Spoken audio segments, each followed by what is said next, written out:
Do you think you're the devil himself? No, but I do have a good mirror. It's a serious question. Sorry. Do you think you're the devil himself? I don't know. Why would you say that? Because you have all the attributes. You're incredibly smart. You remember the devil is somebody the devil's knows smart? The devil's brilliant. You read Milton's Paradise Lost. No, the devil scares me. Could you please give us your name? Jeffrey Epstein.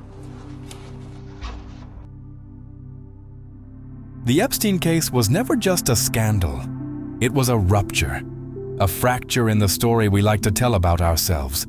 The story that says humanity is progressing morally, that we learned from Auschwitz, from Hiroshima, from the world wars. That extreme evil belongs to another era, to cartoonish dictators and collapsed regimes. Then emerges a man orbiting the highest layers of global society. Private jets, prestigious universities, philanthropic foundations, billionaires, presidents, royalty, the supposed summit of modern civilization. And at the center of that polished world, something ancient and degrading. The shock is not only in the crimes, it's in the setting. This wasn't a basement in the margins of society. It was the inner chambers of power, the salons, the conferences, the curated charity galas where speeches about equality were delivered under chandeliers. That is what unsettles, because it reveals something older than law and deeper than politics. The same species that builds hospitals builds gas chambers.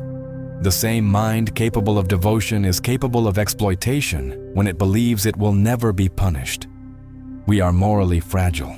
Inside us lives tenderness, but inside us also lives appetite. And when appetite meets money, insulation, and immunity, it mutates. The Epstein affair did not create that shadow. It exposed it.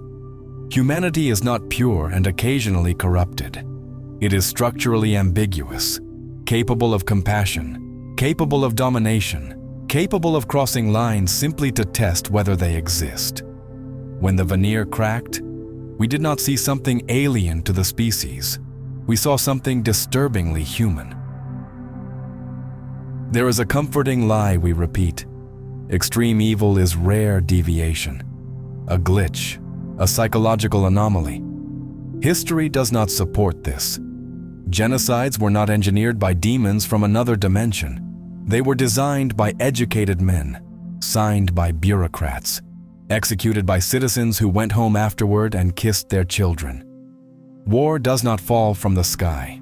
It is drafted, budgeted, debated, rationalized.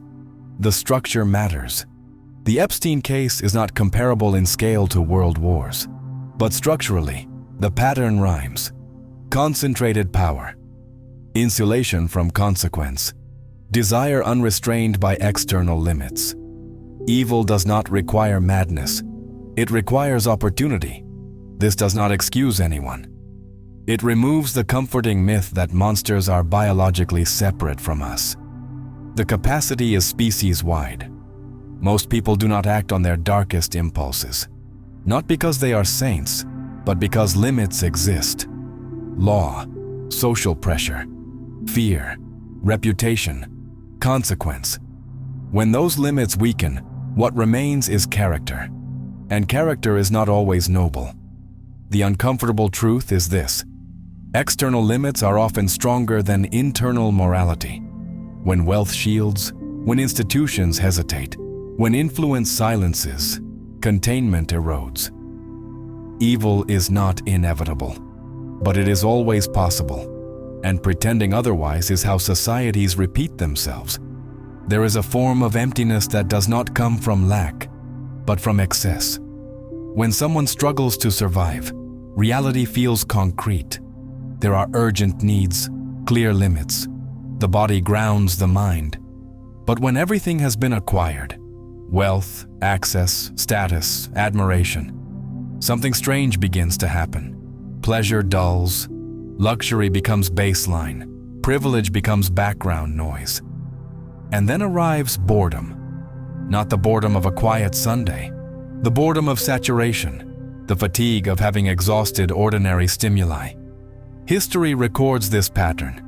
Decadent empires, late-stage aristocracies, insulated elites detached from consequence.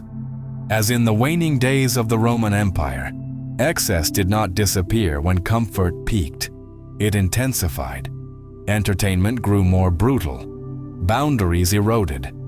This is not about spectacle. It is about psychology. When comfort ceases to stimulate, intensity becomes the new currency. The forbidden becomes attractive not because it is necessary, but because it is risky. Transgression begins to feel like proof of aliveness. Power, when unchallenged, seeks friction. And when friction cannot be found in markets or politics, some create it in darker arenas. The shift is subtle, from pleasure to experimentation, from desire to escalation, from human connection to human instrument. The tragedy is not only moral, it is existential. A species capable of writing symphonies can grow so bored that it begins to test how far it can push another person before consequence intervenes. This is what absolute insulation does. It distorts reality. And boredom, in the hands of the powerful, stops being harmless. We were raised on the belief that we are evolving ethically, that modernity made us more humane. Technological progress is undeniable. Medical breakthroughs, digital connectivity, information democratization. But moral progress is harder to measure. The 20th century produced both the Universal Declaration of Human Rights and industrialized genocide. The same era that spoke of dignity engineered atomic annihilation. The Enlightenment promised that reason would elevate humanity. Yet reason organizes tools. It does not manufacture virtue. The same rational mind that designs a vaccine can design a surveillance system to suppress dissent. We like to believe barbarism belongs to the past, but modern scandals occur inside universities, corporations, financial institutions, global forums. The barbarian did not disappear. He learned to wear a tailored suit. Civilization is not moral transformation. It is structured containment. Remove the containment, and the impulses remain. Perhaps history is not a steady climb upward. Perhaps it is cyclical, impulses repeating with increasingly sophisticated technology. Our tools evolve, our shadow adapts, and every contemporary scandal is a reminder that cruelty never left. It simply refined its methods. Money is neutral in theory. It facilitates exchange, it builds infrastructure. But when money becomes ultimate value, it corrodes. If silence can be bought, if influence can be secured, if reputations can be managed, then money ceases to be a tool. It becomes insulation, and insulation alters behavior. But there is a deeper question we avoid. What does it mean to bring a new human into this system? Reproduction is treated as instinct or tradition, rarely as philosophy. To create life is to introduce someone into a world where exploitation is possible, where power concentrates, where suffering is structural. Buddhism begins with a blunt acknowledgement. Existence includes suffering, not as punishment, as condition. Thinkers like Arthur Schopenhauer went further, arguing that the will to live perpetuates cycles of dissatisfaction and pain. This is not an argument for despair. It is an argument for responsibility. If humanity repeatedly demonstrates its capacity for organized cruelty, then reproduction cannot be casual. It must be conscious. The same applies to wealth. Accumulating power while ignoring how systems protect abuse is participation by omission. To exist is to be implicated. Responsibility is not abstract. It is daily, economic, political, personal. Otherwise, cycles repeat because no one feels accountable for the structure. No large-scale abuse happens in a vacuum. It requires environment.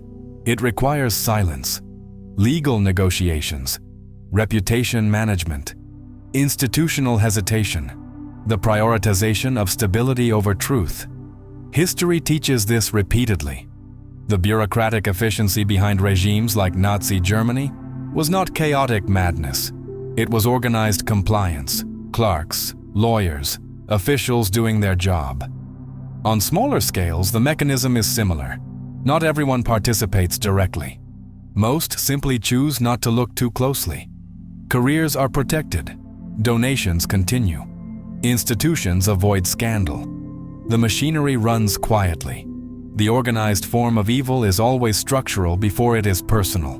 A contract signed here, a settlement negotiated there, a story buried, a question not pursued. No one sees themselves as villain. They see themselves as pragmatic. But pragmatism without principle becomes complicity. The real question is not only why one man acted, it is why systems shielded. Until structures value truth over prestige, repetition remains statistically plausible, not exceptional. Plausible. There is also something metaphysical in all this. Strip away politics, strip away finance. What remains? A vacuum. Modern power is materially abundant and spiritually impoverished. We have access to everything except meaning. Without meaning, appetite expands. Ancient traditions warned that unexamined desire leads to suffering, not only for the victim, but for the desirer. Mystical traditions across cultures insisted on discipline, humility, restraint, not to suppress joy, but to prevent the self from devouring others.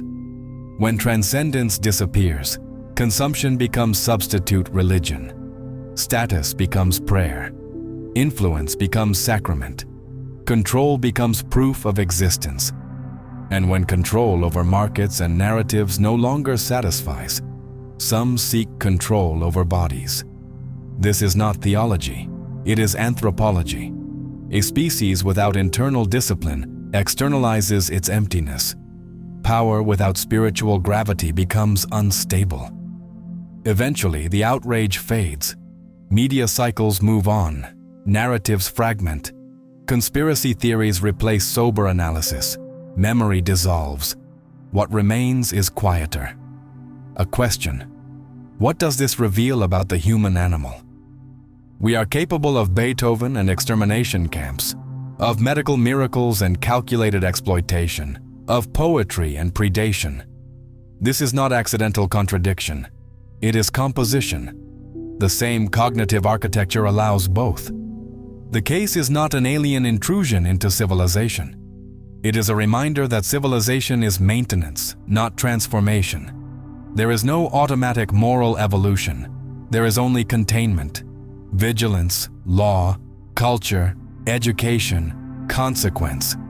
Remove enough of those and impulse resurfaces. Evil does not always require hatred.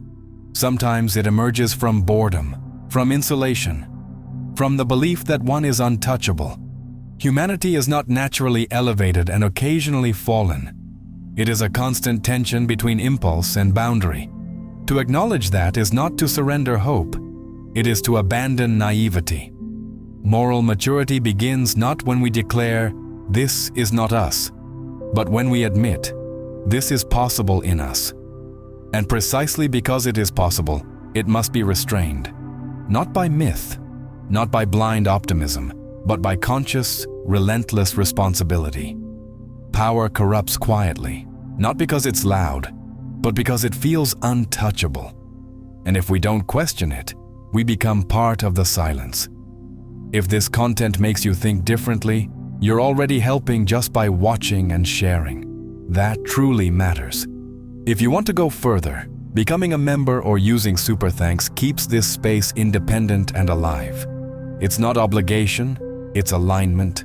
You're already part of this.